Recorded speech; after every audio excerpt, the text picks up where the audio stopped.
from PRX. Ladies and gentlemen, boys and girls, and friends beyond the binary, it's time for the only podcast that comes with the hot air without the balloon. And hopefully you're snuggled up like a little, like a kitten in a basket. And also a podcast that I'll say Tisket and Tasket, and probably think of Triscuits. I don't know why that is. I guess good branding. When I say a Tisket, a Tasket, I say something basket, but I picture a box of Triscuits. And you know why none of this makes any sense? And you know why that hot air is a-flowing? Because it's time for Sleep With Me. The cool breeze on the other side of your pillow. The podcast to put you to sleep.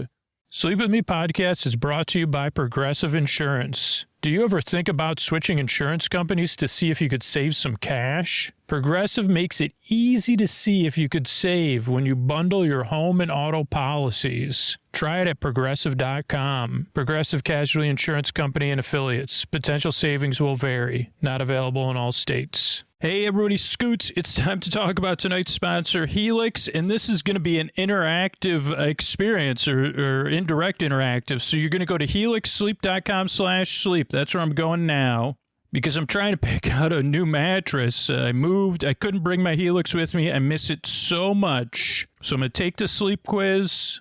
And I'm looking for a queen size. And, first thing you do is pick your sleep position. I sleep mostly on my stomach, a little bit on my side. I do it, I guess, but I'm tossing and turning most nights. So I'm going to pick toss and turn. My preference has changed over the last, traveling. I think I do prefer a firm feel. So I'm going to pick firm feel.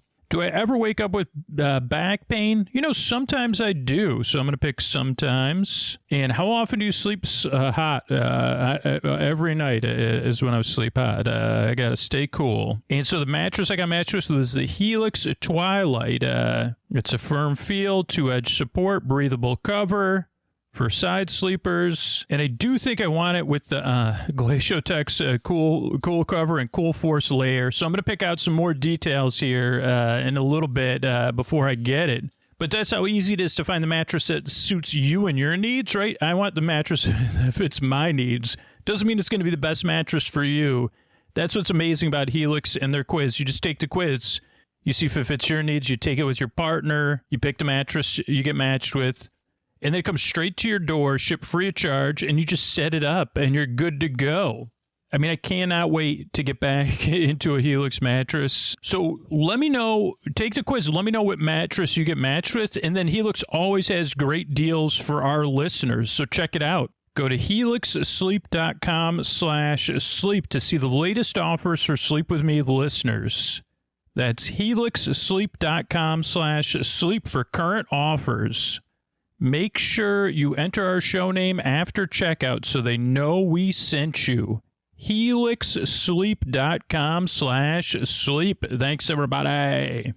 Hey, everybody, it's Scoots here, and I know you might be getting ready. You're getting in bed. You're getting comfortable. If you fall asleep fast, it's critical you listen. If you fall asleep fast, this show's kind of designed to put people to sleep over a 20 or 30-minute period, but that's great. You're an exception to the rule. You fall asleep fast. That is awesome. But we need people who fall asleep fast to support the show. There's just no other way for us to pay the bills. And I don't know if you're the one I'm trying to get through to that's listening to me, that's hearing me right now for the first time, you're making that connection. Holy cow, I fall asleep in 5 minutes. I never thought about what it takes to make this show. I never thought about that it needs my support. Or maybe you're one of the people rooting for that person. Man, I hope that person's out there that's going to support the show because it makes my life better. I just can't support the show. But I know there's someone out there who is. Like Tiffany Y, who said, just because you could get something for free doesn't mean you should. I know if I have trouble sleeping, I just have to listen. I'll be out in no time. That's definitely worth a few dollars a month. I'm pretty sure if you try it out and you fall asleep fast, you're going to have a great experience. And you could do that at sleepwithmepodcast.com/plus. But like I said, if you're not in a place to support the show right now, you've decided you're not going to support the show, then root with me. Is that fall asleep fast listener listening and hearing me right now? We just happen to catch you and we're rooting for you. Root for them together because we need your support. Are you hearing us cheer for you and you say, wait, no, that is me. That is me. Just like Tiffany. I had no idea. Of course I want to support the show. It's changed my life so much for the better. So if you're that person, you'll be the hero, the heroine, the champion we're looking for, that we're rooting for, because you're not alone. We're all rooting for one another together here in the deep dark night. Thanks. Oh, Mystery Bart. A lot of people help out on this show. Who are they? Chris Posty Poster Son sounds like an earful. Wrote the theme song. Edits episodes. Carl W. the Legend. Also edits episodes. Ashley, Kenny, Scotty, Jennifer. Runner.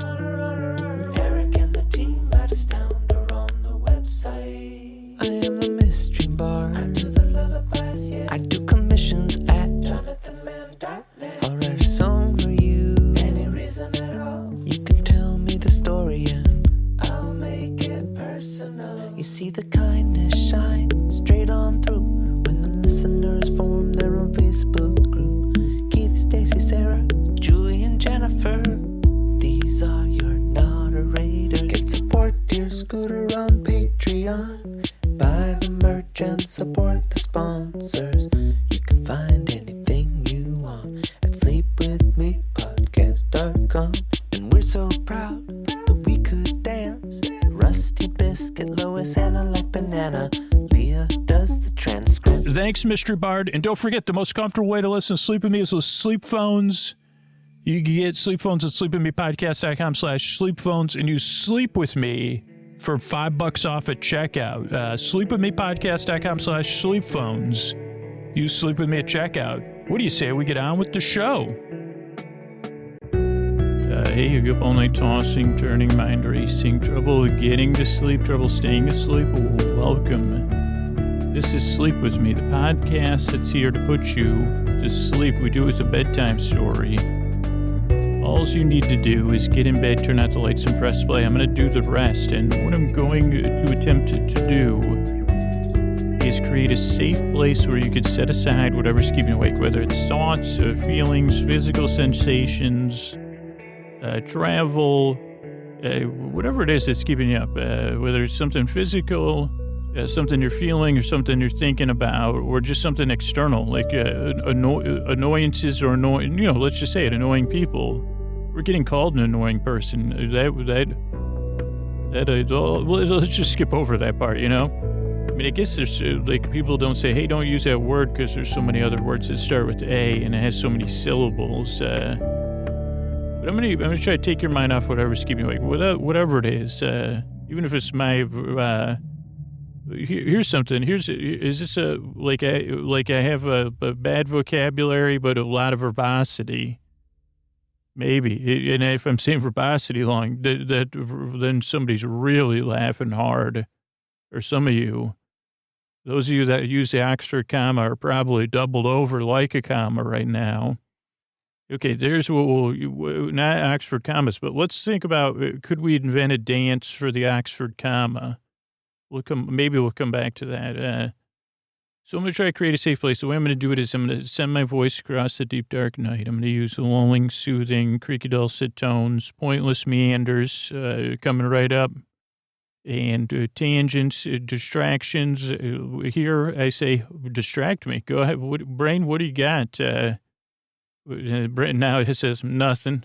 Now that you put the spotlight on me. But my brain is kind of like if you were out on stage and there was 5,000 stagehands waving you off stage. That's what it's like having my brain. You say, well, I was just about to do this monologue about the podcast. Oh, no, get over here. Oh, what did you need? Oh, I wanted to show you. I got these new gloves to pull up the curtain. Okay, well, I was on stage. I don't even remember what I was talking about. I was going to talk about verbosity, and I had my fingers crossed for something, and now I can't even remember what it was. I think I was going to make a musical about the Oxford comma. Okay, get back on stage. Go do that. And then I would go back on stage, and then the other side, and then I probably would go, I don't even know the difference between stage right and stage left. Is my left or your left? And the audience would say, the correct answer. And then someone's from stage whatever would say, hey, get over here. They'd say, okay, what do you need? I thought I was going to go run with the Oxford comma. Maybe I'll talk about that. Maybe I'll talk about running with the Oxford comma. What did you need? Oh, I forgot. Go back on stage. Okay, I get back on stage again. So that's kind of what it's like with the tangents of the show, but it'll be slower. I mean, maybe not because I'm doing it live, but I'll try to earn your trust and make you feel comfortable with this safe place because I'm here to help. I'm here to take your mind off of stuff. If you're new, you don't really need to listen to me. You can kind of, one person once said, lend me your ears. I'd say, I'm pretty sure I should know who said that. It was somebody famous and probably, but anyway, like, I'm so embarrassed. I said, which person is that? I don't even want to say because it's like, is that lend me your ears. I'd say, hey, barely, I don't know what I'd say. Hey, I wouldn't say lend me your ears. I'd say, hey, can I wouldn't even borrow, I don't want to borrow your ears. Especially lending your ears does seem like a real, that's like not creating a safe place. It's like jumping from 1 to 9 on the friendship scale. Especially if it's a politician, they say, hey, lend me your ears. You say, what are you planning on doing with them? Well, I'm just going to, they don't have creaky dulcets. They say, well, I'm going to whisper some sweet dulcets in there. And, maybe, they say, I don't know what you're talking about. I'd say, you may be asleep with me, listener. So I don't need you to lend me your ears. You don't even need to turn your ears to me. Just see how it goes. I'd say, hey, ask your ears, see how it goes, see what they think, run it by them. Maybe kind of listen and see, and see what happens. That's so you don't need to lend me your ears. You can barely listen or you can totally listen. Now, if you can't sleep, I'll be here till the end. So if you do want to lend me your ears in a sense, in a figurative sense, don't friggin', no need to lend me your ears. I'll be here. I'll be here till the end. But so you don't need to listen. No pressure to fall asleep because I'll be here till the end to keep you company. The whole idea of the podcast is take your mind off of stuff, keep you company while you fall asleep. I'm your friend. I just want to take your mind off stuff. Say, well, instead of thinking about stuff or focusing on stuff or remembering that thing from the beginning of the podcast or whatever Scooter was talking about or work, or you say, oh, let me just listen to Scoots. He doesn't know, he's spinning around, but he'll be here to help. He's my boar friend, my boar bud, my boar bay. So you don't need to listen, but no pressure to fall asleep. I'll be here as you drift off into dreamland. Structure of the show, first 4 minutes are business. If you're new, thanks for sticking through that. If you've been around a lot, you can check out sleepwithmepodcast.com/sponsors to see what we talked about. And thank you so much, all you that do take action on that stuff. Then we have an intro, which is about 12 minutes. I think we're about 8 minutes into it now, where I try to invent a metaphor for the podcast and explain what it is. And that's pending, pending probably episode 700. We'll see when I get there. Then tonight we'll have a discussion of Doctor Who in a way that for most Doctor Who fans, if you've never seen Doctor Who, you say, well, it sounded like a made-up bedtime story. It was great, very comforting, soothing. If you've watched a Doctor Who before, you say, it sounds like a Doctor Who episode I may have seen in a dream when I was, that I don't really remember. So kind of not required whether you've seen the show or not, but it's just here to keep you company. So that's the and then we'll have some thank yous at the end. And then this is usually the part of the podcast where I say, okay, so I was thinking about that Oxford comma. I guess once you isolate it, though, it's just a comma. So maybe that idea in the middle of the podcast from that stagehand was good, like more of a musical to explain the Oxford comma, which I couldn't right now because, again, I couldn't explain it again. And I know they say, well, eat shoots and leaves or whatever with the panda. And I say, okay, I'm not a thinker. I'm not a visual or an auditory learner. They say, okay, well, that's great. But if we had a musical, we could have an Oxford comma dance. And like, I guess would it be more like people bending over laughing? So maybe it could just be a move in a dance, the Oxford comma. But I guess like you could you could bend over and then reach to your opposite ankle. And you say, well, that looks more like a crooked comma. It would be a cricket comma, but I'd say, okay, well, I'm thinking on the spot here. If I was going to make a dance for an Oxford comma, I guess what I would do is also do the one where you kick your heel up and then you like heel. What do you call that when you kick your heel into your palm? Or no, your ankle, not your heel. I guess you could do that. A little bit like Irish dancing, but not that. So like you'd kick your left ankle into your right palm with a slapping sound. Then you'd kick your left ankle into your left palm. Are you with me so far? And then you would kick your right heel, like you'd hold your palm behind your, like in your rear, behind your rear end and kick that. Then your left hand to your left cheek to your left heel. And so those are the first four moves of the Oxford comma. Maybe I guess it should be a work in progress. I have to run it by Helen Z and see, okay, if you were going to make a dance for the Oxford comma, what would it be? You see, well, who would the dance explain the Oxford comma to? They'd say, good question. Like that was what the musical was for. If the dance itself, I guess it would capture the essence of the Oxford comma in a way that has emotional resonance, but not really any tangible takeaways. And that's kind of the goal of the podcast is like, we're halfway there. I'd say you bend over too. And then you touch, bend over, you touch your right hand to the outside of your left ankle, stand up and clap once. And then your left hand to the outside of your right ankle, stand up and clap once. Then you do the same thing again with the heel kicks, and you say, well, how is it? I said, well, that's how I feel when that's the sound my brain makes when it, that captures emotional resonance of trying to understand the Oxford comma. I just call it the Oxford comma dance for short. It's really, how I emotionally feel when I'm thinking about the Oxford comma. That's what that dance does. And this podcast is kind of supposed to carry you away from I make it because it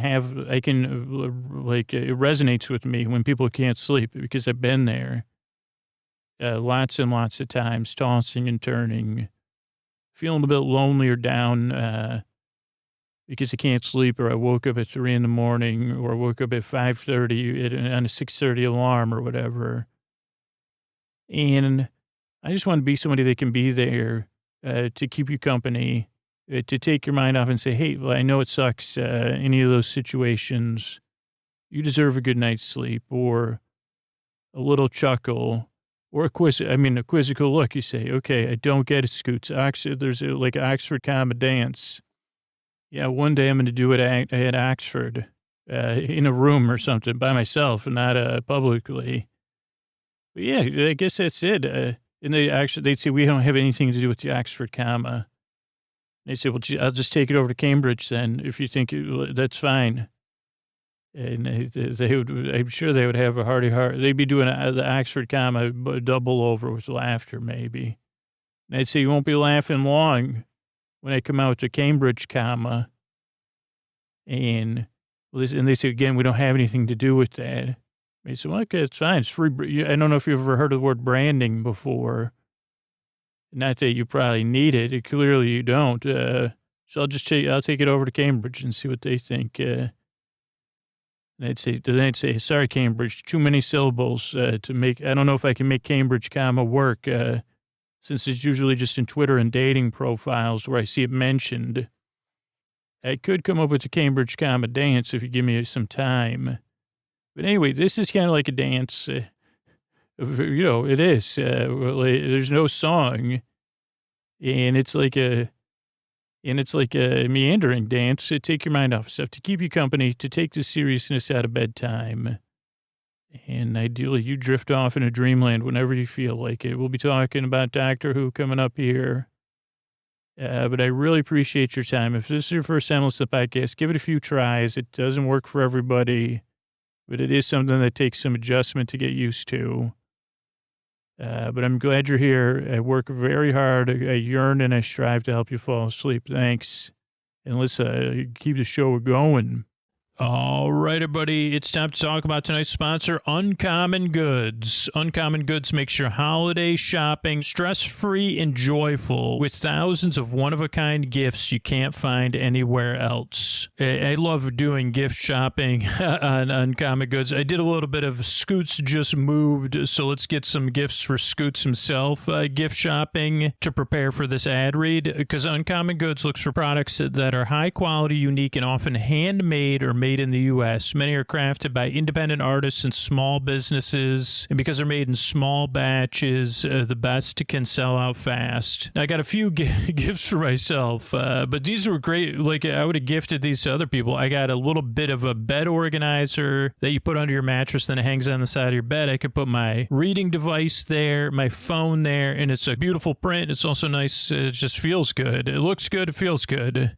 I got some autumnal movie-related scratch-off, a list of the 100 best autumnal movies that are going to surprise you with joy for the autumnal season. And then the same thing, but bingo. So 8 people, we could play bingo and watch an autumnal-themed movie and play bingo. What could be more fun than that? I love getting games on Uncommon Goods because they always have unique stuff. There's so many gift ideas on there. Many of the handcrafted products are prepared in small batches, so shop now before they sell out this holiday season. Get it slow holidays, or is it easy holidays? I think it's called slow holidays. It's like you take it easy. Yeah, do a little bit every week. So shop early, have fun, and cross some names off your list today. To get 15% off your next gift, go to uncommongoods.com/sleep. That's uncommongoods.com/sleep for 15% off. Don't miss out on this limited time offer. Uncommon Goods. We're all out of the ordinary. Thanks, everybody. All right, so here we are. We're talking season 1, or series 1, season 1, episode 8, Father's Day. And it opens with a close-up on a smiling man in a leather or maybe a pleather coat. And it opens with a close-up zooming into his eyes of a smiling man who's Rose's dad. And he's wearing like what seems to be like a pleather leather members-only style jacket. He was born the 15th of September, 1954. Peter Allen Tyler, Rose's papa. And she's doing a little VO, the most wonderful man in the world. Then little Rose peeks her head around a corner at Jackie, who's sitting in bed with a picture, what are those called, photo albums. And Jackie pats the bed. She says, "Get over here, Rose." Rose hops in. Rose is wearing a lovely purple sweater with hearts on it, or sweatshirt, I guess, and carrying a stuffed friend. And she says, "Come over here, Rose." And she shows a picture of her dad. It's zoomed out. He's in a green polo. Then there's a picture of Dad and Jackie together. And there's like a little bit of fairy tale music going on, like a music box style. Like a little faint jingle, I think. I couldn't 100% tell. And Jackie says, "Jesus, this is your papa. He went to when Stuart Hoskins and Sarah Clark got married, he went to visit the big farm. And that's why you don't know him, but he was great. And, he would have loved to see you. He's out having adventures like the rest of the doctor's people." She doesn't say that part, though. Then we're on the TARDIS. The doctor has some kind of like leather egg in his hand or some, he loves baubles. He loves actually bobbling baubles. This one, he's more working in his hands, in his fingers. And Rose is pitching him an idea. TARDIS, doctor with an egg, or smelling, but I said something, moving it from hand to hand, rolling it. Rose leaning on the controls, and then they launch. I'll get the dialogue. And then there's a fast zoom on the dad's picture again before the opening. But Rose is sitting there talking to the doctor. The doctor's chilling. I mean, he's kicked back holding this ball. And it's like picking up in mid-conversation, which I love. And she says, well, could we go see my dad before he went to the big farm? And the doctor has a look at him. She says, well, where's this coming from? And Rose says, oh, just forget it. If you can't do it, if it goes against the laws of time and space, forget it. And the doctor goes, no, Rose, I'm worried about you. And Rose goes, yeah, I want to go see my dad. And he goes, your wish is my command, but be careful, just like the genie in the lamp says, be careful what you wish for. And then they're off. And the first place we stop is like a wedding in an office, some sort of office room. And it's Dad and Jackie. And he can't remember Jackie's middle name, Andrea Suzette Prentice. Andrea Suzette. He remembers her name's Jacqueline. And Suzette, but not Andrea. He says, Anita? No. And Rose doesn't seem impressed. She has this concerned look on her face. Doctor's very amused. Rose says, I thought my dad would be taller and better looking. And I said, yeah, that's... And then we get a flashback. We see Jackie's frustration. Like, what do you know? Like, you don't even know my name, huh? Good enough for Jackie, Princess Di, though. And then it jumps back to Jackie and Little Rose. And Little Rose is very serious. She has a serious look on her face. And Mom has a wish. I wish somebody was there before Dad went to the big farm to kiss him on the forehead and all that. And this, I would dare say, is the beginning of an emotional journey for Rose. A call to adventure. But again, I don't know then. Because, let's see, I thought I put some notes. She really wants to fulfill Mom's wish. Then we're on the TARDIS, and Rose says, yeah, Doctor, I want to be there for my dad to kiss him on the forehead. And so we have serious Little Rose. Then we have serious Big Rose, or Adult Rose. And the doctor says, so what's the date? November 7th, which I don't think is Father's Day, but I'm going to have to look that up. 87. And they're off. Rose concerned, very serious look. I want to be there. Doctor, okay. And we see Rose's face, and there's kind of something more there on her face. And we get there to the time. No third term for Thatcher. That's what the Spectator Weekly says. Maybe it says Socialist Weekly. I can't quite read the poster. But there's a quote of, it's very gloomy, the day. But not terrible. Rose says, geez, I thought it'd be worse weather on the day my dad went to the big farm. And I love this line. The doctor says, the past is another country. You just thought that was a great line. The past is another country. And he says, 1987 is just like the Isle of Wight. And he says, Rose, you sure about this? I really love that. The past is a different country. Then what does he say? Oh, there's also posters for an Energize concert. I don't know if that was, this might have been pre-rave. I don't think they had raves in 87. And then the Rose and Doctor at the side of the road. That's where I noted the no third term for Thatcher posters. There's a fist in the background of that one too. And another poster says vase. I don't know what that means. And then Dad, you know what kind of car Dad drives? A Ford, forest green Ford car, not a pickup. But you could say it like that. My dad drives a forest green Ford. And Vader plus Doctor. Oh, that says Rose. Even my handwriting's bad. Something plus Doctor. Rose and Doctor hold hands. Dad's wearing a blazer. And he says, you know what? This is when I'm going to punch my ticket to the big farm. And he does. He checks it right in with the conductor instantly. Drops the vase, by the way. And Rose and the doctor against a brick wall. And something about one more try. Oh, Rose, you know, they don't get, she doesn't get to kiss him on the forehead before his ticket is punched. Because he says, I want to ride, I'm in a hurry. I want an early entry to the park, the big farm park in the sky. Yeah, so Rose doesn't get to kiss him on the forehead. And then she says, one more try. And there's a cool close-up on the doctor's eyes. Also, if you want to know anything about the Energizer concert, or an Energize, excuse me, it was 11/20/87 or 2011/87, depending on how you organize your dates. There was also a poster for the Amphibians. They were having a concert too.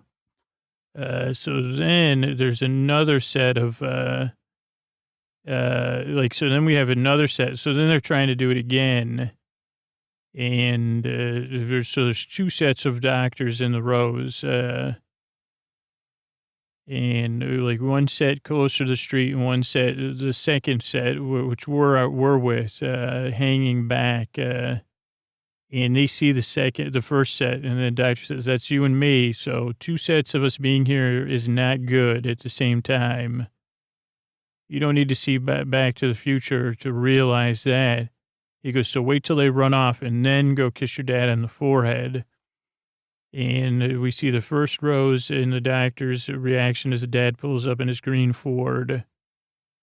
Second rose the second rose says, can't do it. I put holy Back to the Future too, ! Hardy har har. But the doctor says, this is your last chance, Rose.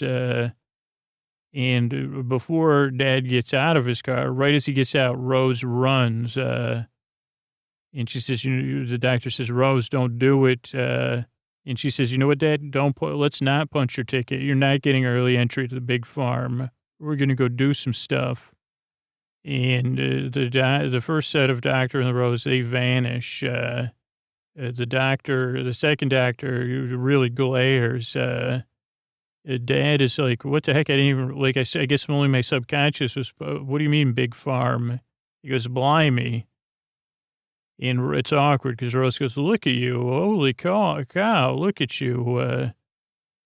And Dad goes, yeah, totally. He goes, I'm Rose. He goes, huh, that's weird. That's my daughter's name. And she has this huge smile. She says, that's a great name. Good choice. Well done. And it's still awkward. And the doctor goes, yeah, I better roll. I got to go to a wedding. And Rose goes, Sarah Clark's wedding? He goes, yeah, you going to that thing? Her mind is blown also. Also the vase didn't break. Lots of awkward smiles. He goes, you need to ride to the wedding? She goes, yeah. And he goes, what about your boyfriend back there, standing back there, glaring at us? 6:45.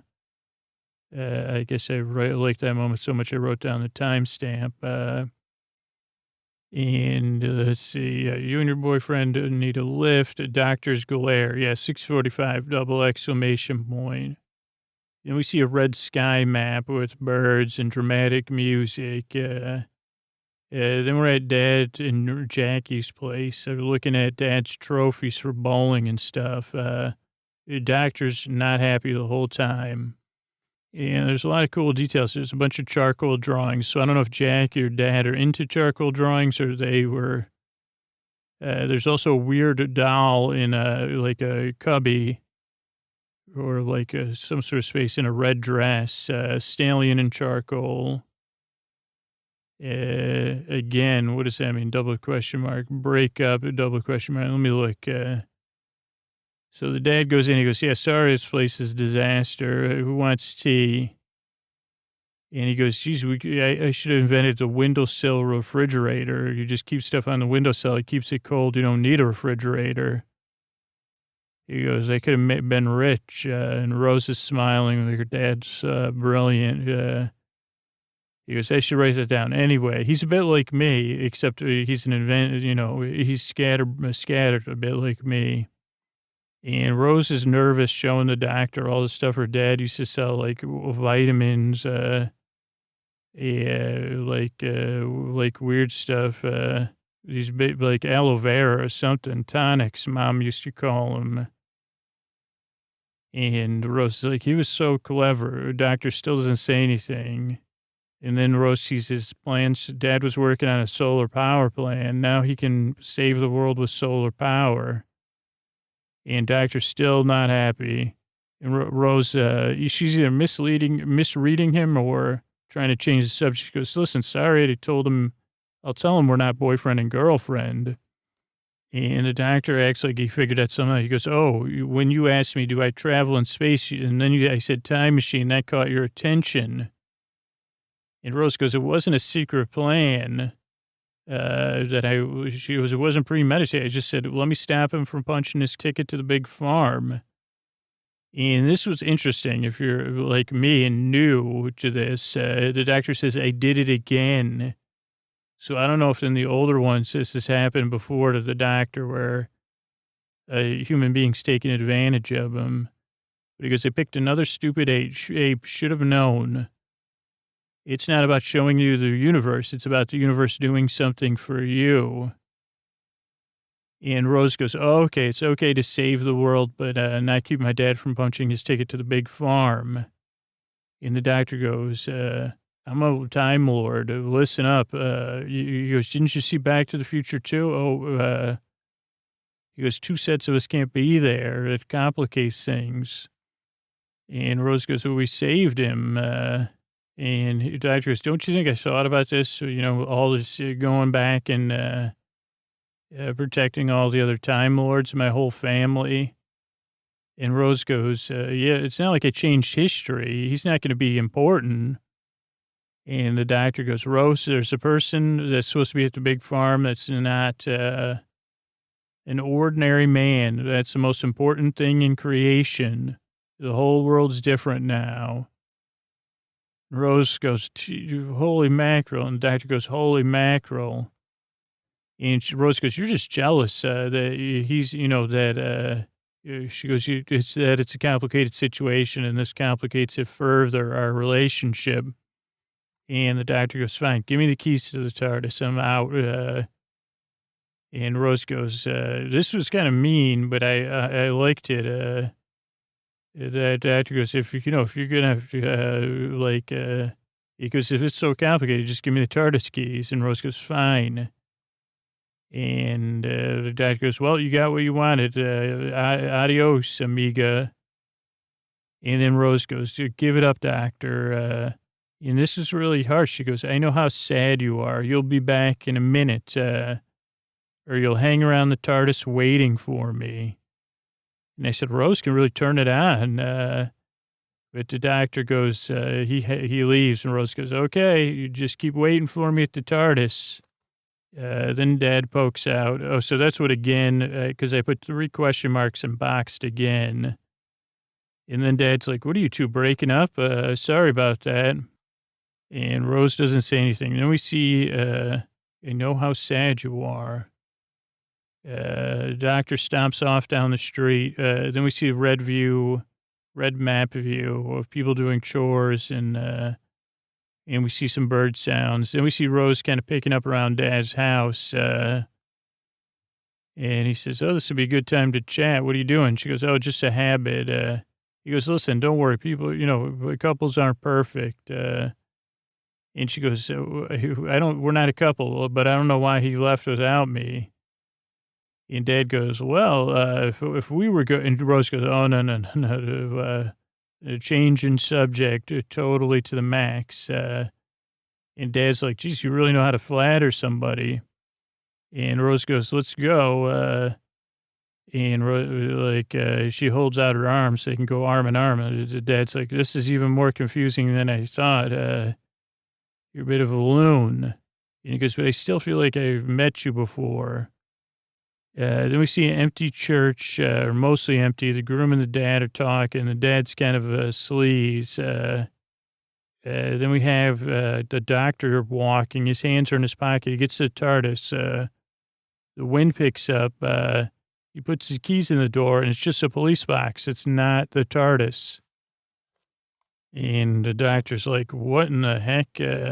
This is not good. He's totally feeling the walls and confused. And then he says, Rose, and he runs off. Then Dad's driving. Del Boy, I got to look that up. This is weird. Rose pulled out her cell phone. I had to WTF that. But when she picks up her cell, it's getting the first call, Alexander Graham Bell calling Watson or whatever, or Watson and Crick, I don't know. And the dad's talking about his big plans with some guy from his pub, Rose goes, I thought you were a businessman. And Dad goes, well, I do a little bit, a little bit of this, a little bit of that. And she goes, oh, so you're just a Dell boy. And he goes, what are you, my wife? That's what she calls me. And then Rose just like gasps. She's like, Jackie's going to be at the wedding. And he goes, do you know Jackie? She goes, kind of. And the Dad says, well, what does she have to say about me? And she goes, he's the most fantastic man in the world. He goes, it must be a different Jackie. Then it turns out Dad, his name's Pete. He doesn't like rap. And then Rose is like, that song's not even supposed to be on the radio right now. That's weird. And so then she tries to check her voicemail, which her Dad's like, what in the heck is that? And she goes, a phone. And yeah, it's Alexander Graham Bell calling Watson to come upstairs or whatever. And we also see the car with the driver who punched Dad's ticket to the big farm behind them. Then we see the dad of the groom being sleaze, talking. He's got a cell phone. He also gets a call in from Watson or Bell. Then we're at the wedding. The bride arrives, and they say, hey, just drive around the corner. Nobody's at the wedding yet. And the dad's trying to say the same thing to the son. Hey, let's hit the road. This wedding's, and I guess the bride and the groom like to hang at the lamb and the flag. Lamb and flag, no, the flag. But they say, geez, you look great. And Jackie's there. She's got baby Rose in a like one of those car seats you carry. And they say, oh, geez, the baby Rose looks great. And she goes, yep, she's a madam for sure. Then Pete and Rose show up. But the car, again, tries to punch Pete's ticket again, but it misses. The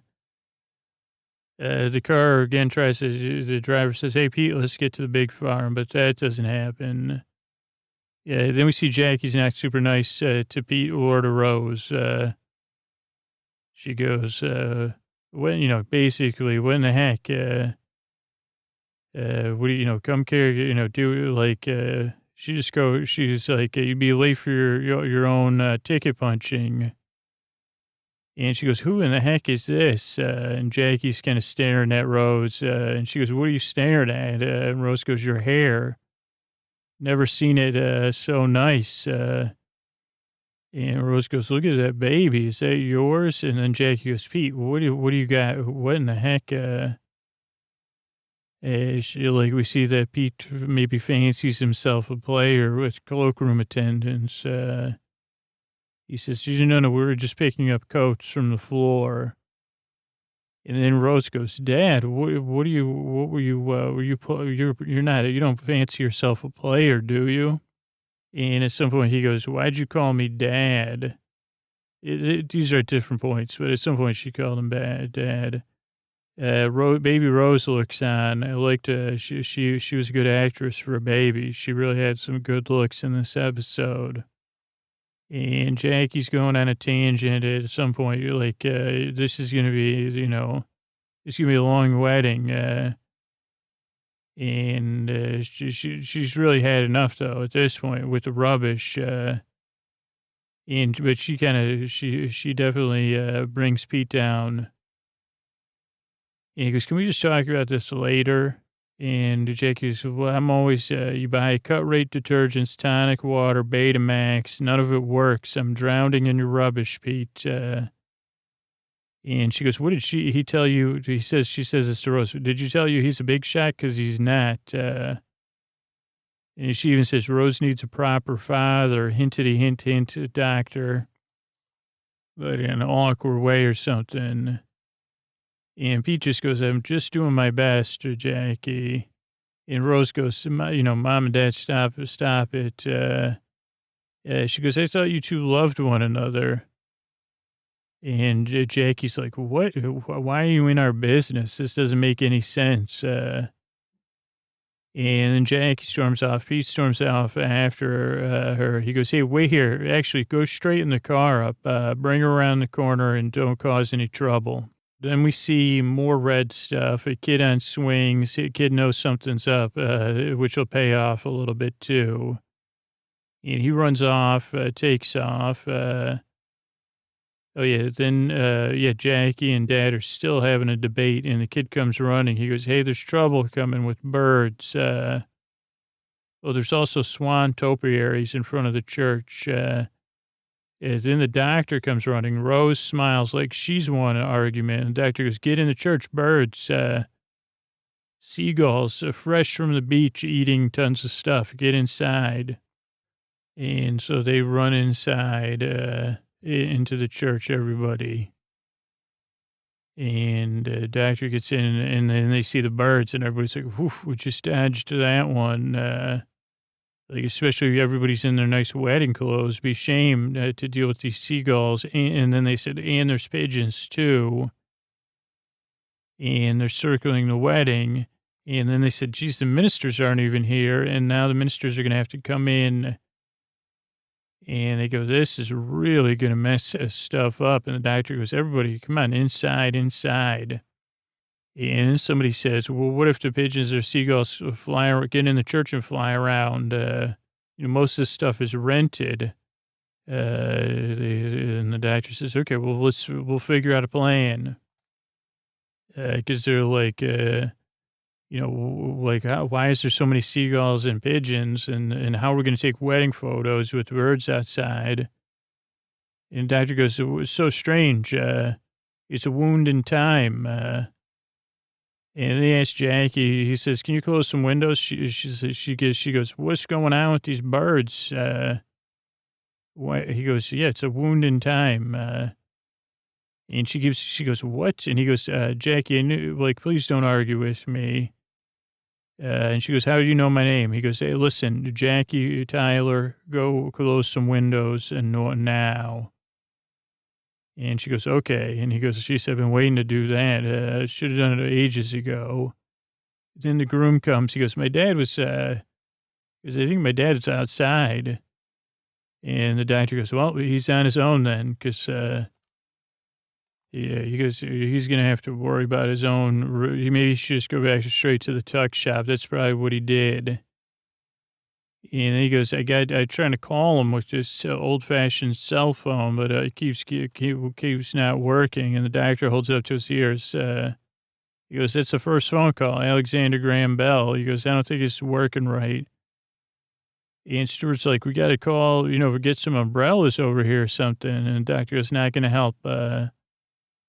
He goes, nothing. He goes, this is a WHO level thing. So a lot of birds outside. They ate a lot of stuff at a big picnic. So we're going to have to figure something out. Then the doctor runs into Rose. Dad catches a look. Rose goes, geez, this is all my fault, doctor. Dad just gives her, the doctor gives her a look. Pete looks on. He catches that look. Then we see Purple Shoe outside dealing with the birds. And we see Dad and the doctor looking. The doctor's looking out a window, and Dad's looking out a window. They see a car, Pete's ticket car. Pete goes, what is that about that car? Then we have a little bit of faint lullaby by music box music. And the doctor's like, we got bigger trouble. Then I see, don't worry, be happy. What does that mean? Rose at the church altar. I think the doctor just told Pete, don't worry, be happy. It was the number one jam, darned if I say it. Rose at the church altar. Then Dad wants to talk to her. He goes, hey, what's up? He goes, what do your mate mean? It's not your fault. And she goes, I don't know. And he goes, you have my car keys. He goes, you wouldn't give your keys to a stranger. And he goes, I trusted you from the moment I met you. He goes, what does a wound in time mean? Is that like a stitch in time saves 9? And he goes, you called me Dad, Jackie's attitude. He goes, you sound a bit like her. He goes, you're my daughter, right? Rose. It's the weirdest thing. You're grown-up Rose. And he touches her face, and Rose obviously gets a little teared up. And she goes, Dad, you're my daddy. She takes a really deep breath, and they have a really big hug. Then the birds are trying to get into the church, and the people get about to get married, Stuart and Sarah Clark, they say, hey, doctor, what's going on here? You seem like you know what you're doing. He goes, oh, yeah, I know I do. And they go, can you help our wedding? He goes, who are you two? They go, Stuart and Sarah. And he goes, hey, you're having a baby, huh? And they go, yep. And they go, yeah, we're not sure what if it's going to be a boy or a girl. And doctor goes, what happened? And they go, well, we were at the beatbox club, and we met each other at 2 a.m., and Stuart didn't have any money or Sarah didn't have any money for a taxi, so Stuart gave her a ride. Then we went on a first date, wrote his number down, and we've been together ever since. And the doctor goes, they say, we're not that important, but we really wouldn't want to get bird stuff on our wedding stuff. And the doctor says, who says you're not important? He goes, I've been all sorts of places, done tons of stuff. He goes, but you two, 2 a.m. at the beatbox club. He goes, I've never had a life like that. He's just sweet. He smiles. He says, yeah, I'll fix it. I'll do my best to fix things. The doctor is so genuine. I also put beatbox club. I liked that. Never had a life like that. Then Rose and Dad are having a quiet moment. But the dad's kind of like trying to he goes, so where are you from? And she goes, well, we took a time machine here. And he goes, time machine. He goes, there's a regular thing? She goes, no, just the doctor has one. And he goes, did you know about the birds? She goes, no. He goes, this is so wild. He goes, how's the future? She goes, not that different. He goes, do I have gray hair? And then Rose can't answer. And he goes, am I bald? Is that why you're giving me that look? I've gone bald. Rose still can't answer, and Pete knows something's up. He goes, if this isn't your boy, he goes, I'm glad that guy's not your boyfriend. He goes, do you have a boyfriend? And she goes, I did. Then there's Mickey runs right in he's the kid. And Jackie's running after him saying, Mickey, he hugs Rose. And Pete goes, do you know him? And she goes, I can't believe it. Yeah, this is and he's just hugging her. And she goes, you got to let go of me. I always end up saying that. And then Jackie's like, making more trouble. She goes, I pity his girlfriend, almost as bad as you, Pete. And Pete goes, well, me and Rose were just talking. And Jackie's like, come on, Mickey, let's get out of here. And Rose goes, Dad, you can't tell her. Jackie can't handle that. She can't even work the timer on the VCR. He goes, I thought I taught her. And then Rose goes, he goes, okay.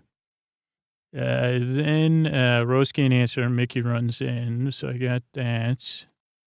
Then we have Doctor talking to Baby Rose. A very cute moment. Baby Rose's face is cute. So is the doctor's face.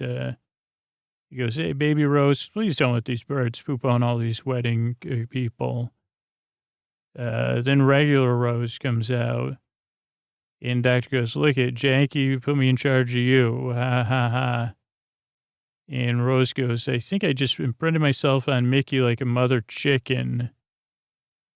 And she goes to touch Baby Rose. Doctor goes, no, you can't touch Baby Rose. It's a paradox, and we can't, if you can't touch yourself, so we can't create another paradox. We had enough trouble.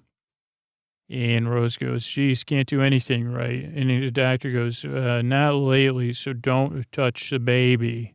And Rose goes, don't give me a speech. And so they see there's still tension between the two of them. But then the doctor says, you know what, I'm sorry. And I'll have to admit this to you. I wasn't going to leave you by yourself. And Also have no plan to deal with these birds. Too many birds. I don't know. We don't have any umbrellas. And all these wedding clothes are I don't know what we're going to do. Rose goes, you'll figure it out. He goes, I don't know. I think this is an international problem because of whatever happened with the time flux thing. There's birds everywhere. He goes, it's going to be a laundry day, International Laundry Day. And he goes, there's not enough washing machines and dry cleaners for everybody to do it all. And Rose goes, I'm sorry, doctor. I guess I messed up too.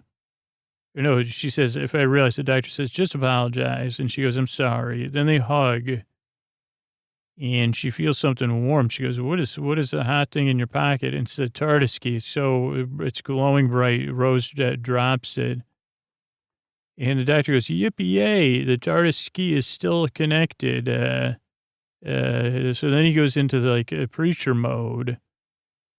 And he says, hey, the inside of my ship was thrown out, but I can bring it back. And then once I have my ship back, I can do everything. I just need some power. And then the groom goes, what about my dad's phone? That must have a battery. But then the doctor uses his screwdriver, which I said, how is that powered? How's a sonic screwdriver powered? He uses a sonic screwdriver to charge the battery on the phone. So I said, huh. And then they show the birds circling the church. Doctor and preacher mode. Then Dad and Rose sit down yet again for a convo. And he goes, why'd you come visit in 1987?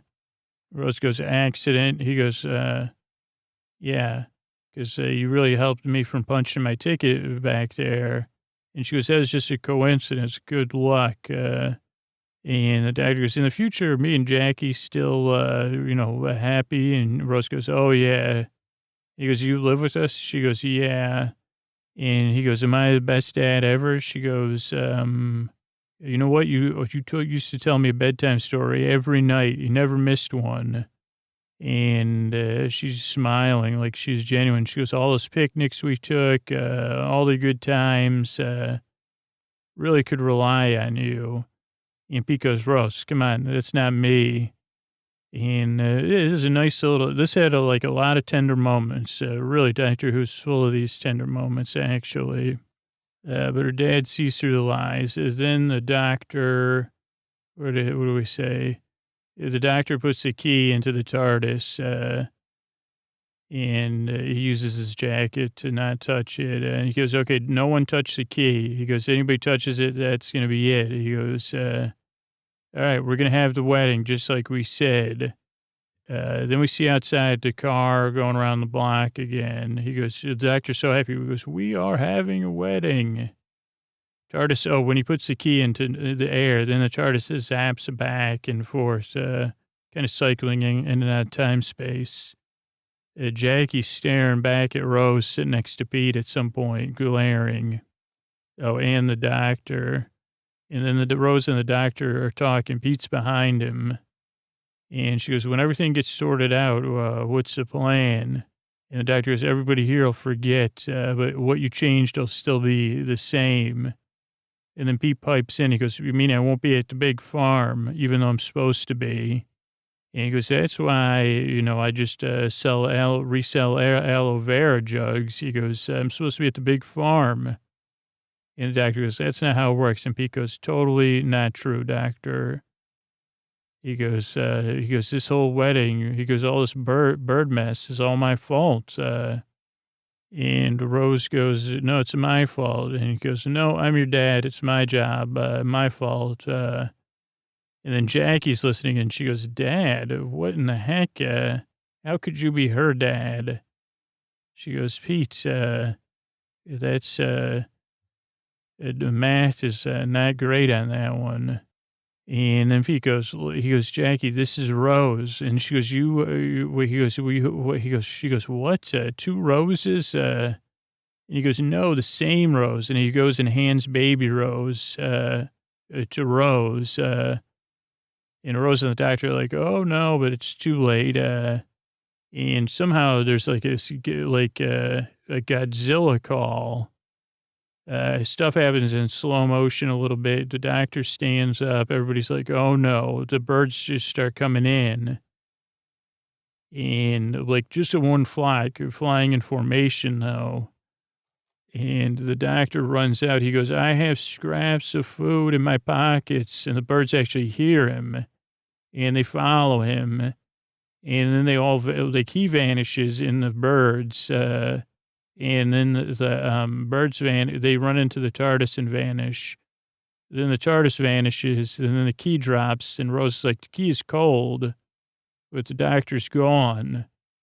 That sounds like it could be on one of those radio stations, like the key is cold and the doctor is gone. Then she goes, geez, this is even more my fault now. Because now I don't even know where the doctor is. And now still the birds, like it didn't solve the bird situation. So the birds are everywhere. And they go, this wedding is totally, and the birds are making Godzilla sound effects. And the dad goes, it plays on a piano. Hans is thinking, Dad, window shot. My Way plays on a piano. His dad looks out the window, and it's a long shot of him looking out the window, thinking, looking at the car, breathing, calculating how he's going to do it his way. And he grabs his jacket, and he goes, listen, Rose, doctor really cared about you. And he didn't want you to go through this again. Rose goes, what are you talking about? He goes, I know there's that car out there to take me to the big farm for early entry. And he goes, the doctor was trying to protect you. You were trying to protect me. And he goes, but now I'm in charge. He goes, yeah, there's still a streak of patriarchy here. Rose goes, really? And he goes, well, who am I? And she goes, my daddy. And he goes, Jackie, this is our daughter. And then Jackie kind of was like, holy mackerel. And Pete goes, see you, Jackie. Give me a kiss goodbye. I'm going to the big farm. Gotta be done. He goes, it's the only way to stop this whole bird thing so that Stuart and, set things right. He goes, geez, I never read you those bedtime stories, Rose. Never took you on the picnics. And Rose goes, well, and he goes, but this makes me a proper dad. You're getting rid of these annoyance birds once and for all. And this was a great piece of writing here. Rose goes, well, it's not fair. And acting. The dad goes, I've had all these extra hours. No one else in the world has ever had that. And on top of that, I got to see you.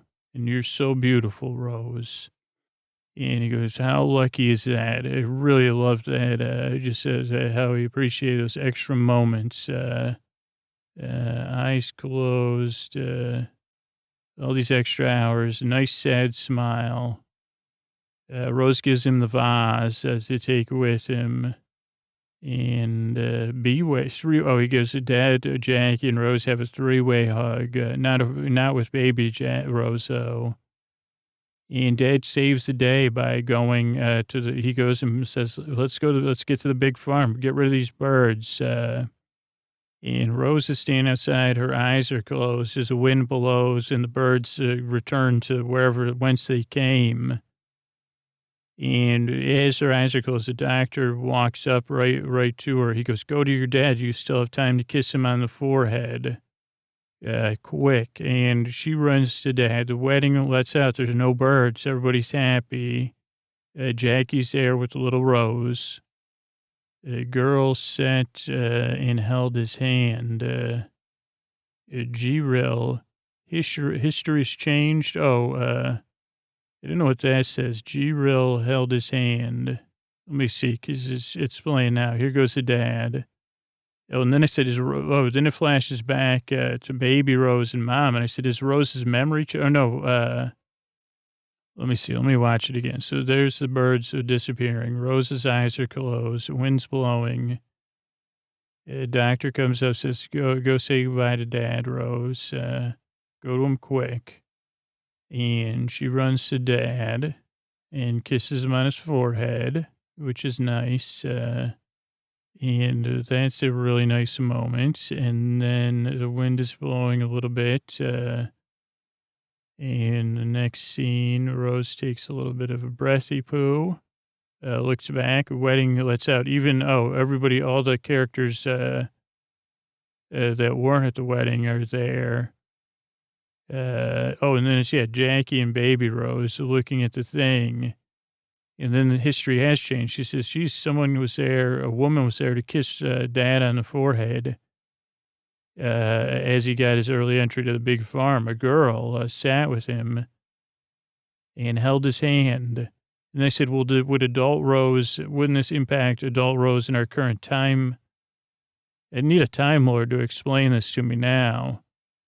And then we get one last look at Rose after she kisses his forehead. She kind of has a hard look because Rose is really tough as nails. She gives her dad a real hard look goodbye. And then she lifts her head up. I love this acting. And she shakes her head. And the doctor's got a hard look on his face. He's standing across from her. There's some voiceover from Rose about her dad, the most wonderful man in the world. And then her and the doctor hold hands, and they do a slow walk back to the TARDIS, real slow. And the episode comes to a conclusion.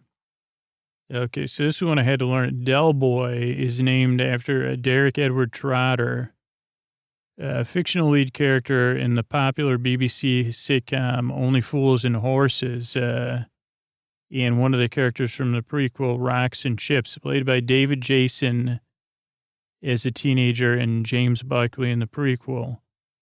Del Boy is often regarded as one of the greatest comedy characters in the history of British television and regarded as an iconic character in British culture. Encompassing everything Cockney, Del is known for his broken French quotes, which are usually completely out of context. This sounds like me.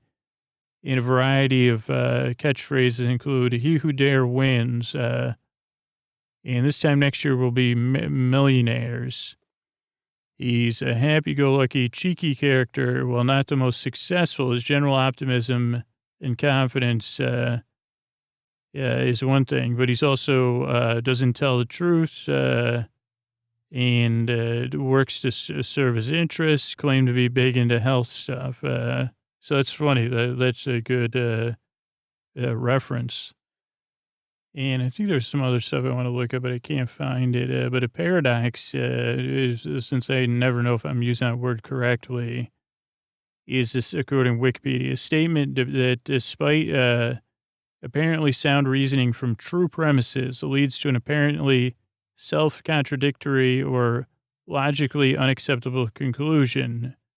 A paradox involves contradictory yet interrelated elements that exist simultaneously and persist over time. Some logical paradoxes are known to be invalid arguments, but are still valuable in promoting critical thinking. Some paradoxes have revealed errors in definitions assumed to be rigorous and have caused axioms of mathematics and logic to be re-examined. One example is Russell's paradox, which questions whether a list of all lists do not contain themselves.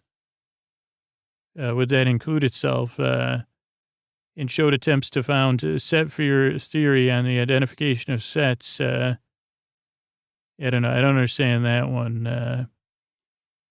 Examples outside logic include the ship of Theseus from philosophy, questioning whether a ship repaired over time by replacing each in all of its wooden parts one at a time would remain the same ship. Also could be visual paradoxes like M.C. Escher's perspective-based paradoxes. In common usage, the word paradox often refers to statements that may be both true and false, ironic or unexpected, such as the paradox that standing is more tiring than walking. So it's a little bit about paradox, and, everything worked out for Sarah Clark and whoever steward, and they got all their tuxes returned, and wedding was successful, And we found out what Del Boy is. So, now I'm going to get to watch some of those shows. All right, good night. Hey, everybody, this is Scoots, and this is a Tuck You In message. I don't know if you've been listening to episode after episode, or you just woke up, you're drifting in and out. But this is also a reminder the show is always here for you, as it has been since 2013. But I need to talk, just you and me. We got to talk for a minute if you're listening to me and hearing me right now. And you might have heard me talking about this before, but I do want to spell this out, that Sleep With Me, all of the funding to make Sleep With Me, everything that pays all of our bills and the costs of producing the show, 99% of that comes from listeners. We don't get any funding from outside sources or other entertainment companies or companies, companies like music streaming companies or video streaming companies. We don't have any investors, and there's no other secret pipeline of support for Sleep With Me or almost every other podcast either. We get some money from sponsors that are direct response, meaning they base their sponsorship on the listeners that support them. A tiny bit from automated ads. But the majority of what keeps the show going comes from the people who get the most out of the podcast. Super listeners, ideally. And I don't know if you're a super listener. I don't know if you already made the decision you're not in a position to support the show. That's okay. Or you made the decision you're not going to support the show. That's okay, too. You could still take a part in this coming right up here. But if you didn't make one of those two decisions, we need support. Support from the people who benefit the most from the podcast. People that fall asleep fast. People that listen all night long. If we don't get more all-night listeners and people who fall asleep fast, the podcast won't be around. But we also need support from people that listen 3-4 nights a week. People have listened for a year or longer. And I'm just wondering if you're in one of those groups. The podcast has changed your life for the better, and it continues to change your life for better. And I'm trying to lay out the stakes without using kind of fear or stress, because while that is effective, right? The last round this month, I tried to use a more positive message, and we actually lost subscribers. But it's so tiring for me. It's almost like I'd rather lose the podcast than kind of keep having to do this sales pitch and say, well, if the podcast is going to go away, if that's the only way to get people to support the show, I don't know, it's really, really not fun for me. So instead of, the stakes are there. If you haven't decided and the podcast has changed your life for the better, the stakes are, we need some of you, maybe it's you, to support the show, or it won't be around. But instead of focusing on that, I want to talk about rooting, about sending positive energy, rooting in the deep dark night. I've been talking about this in the intro for years. And that's what I believe in. I believe in rooting for other people to get a good night's sleep. And maybe you're here, maybe you stuck around because someone out there, somebody who was struggling in the deep dark night just like you, was rooting for you. And you could feel that welcome when you got here. Or maybe you're one of those people who roots for other people who are struggling in the deep dark night. And here's what a couple people who did sign up in the last round of messaging said. Tiffany Y said, just because you can get something for free doesn't mean you should. I know if I have trouble for sleeping, I just have to listen. I'll be out in no time. That is definitely worth a few dollars a month. And Michelle F. said, this show is like cognitive behavioral therapy for insomnia and a sleep aid all in one. I also consider it an art form, and I believe in compensating artists for their work. Timothy T. said, I'm a full-time caregiver, and the person I care for discovered your podcast, and we really like the ad-free content. It makes it easier to listen to. And then John R., who said, I'm a super listener, said, I had no idea how urgent it was. I'd been meaning to support the show, but I just never took the time. I realize now I've been unintentionally voting now. So I subscribed, and with feeling. So what I'm asking is, are you the one person everybody else is rooting for? Just to overcome whatever it is, putting it off or saying it doesn't matter, it matters. or somebody else is going to do it? Or are you the person we're rooting for to support the show? Now, it's okay if you're not. Maybe you're rooting for yourself to get a good night's sleep as soon as this episode, maybe you're an all-night listener. Maybe you woke up and you're looking forward to falling asleep soon. If you are a super listener, we did build Sleep With Me Plus with you in mind. Ad-free episodes, ad-free story-only episodes, tons of different cool stuff. So I don't know if you're rooting for yourself, think about supporting the show on Sleep With Me Plus just so you get a better listening experience. But maybe you're rooting for somebody else out there. Maybe it's somebody this month, which we're rooting for, is people going back to school or who are impacted by the back-to-school season. It could be teachers, it could be parents, it could be students, it could be anybody dealing with increased traffic. Whatever it is, this beginning of this transitional season affects a lot of people. And we're rooting for all those people, whether they listen to the show or not. Or whether they're a super listener or a cat. They say, well, I just needed to get through the first couple weeks of school. We're rooting for all of them to get a good night's sleep. So you could root for those people. You could root for someone whose sleep struggles are just like yours. Or you could receive the rooting, because I hope you can feel it right now. I'm rooting for you, but a bunch of other people are rooting for you right now across the world. But if you're the one we're rooting for that's like, yeah, I've been putting it off. Yes, Sleep With Me continues to change my life for the better. We're rooting for you to support the show. So they'll be around, not just for you, for every other person we're rooting for. You could do that at sleepwithmepodcast.com/plus, because we need support, right? And you might be thinking someone else will do it. But what if, as has been said in the last couple months, time after time, what if that someone else is you, right? You're the someone else. Well, if you're that person, we're cheering you on here. Don't let that resistance, and I know what the resistance feels like. I put it off. I say it doesn't matter. I say I'll do it tomorrow. Then I criticize myself. But just do it and see how it feels. And again, you could always cancel during the free trial or cancel after a month or two. But I'm so proud of the show. And this is how I want to try to get support for the show. If it doesn't work, I don't know what I'll do. But I'm going to keep trying this more positive but honest message where everybody can participate. And everybody can participate in giving and receiving. But it is like kind of like a needle in a haystack that we're looking for now, but we got to find it. So I don't know if you're the needle in the haystack or you're somebody snoozing in the haystack, or maybe you're a horse having a hay snack. I don't know.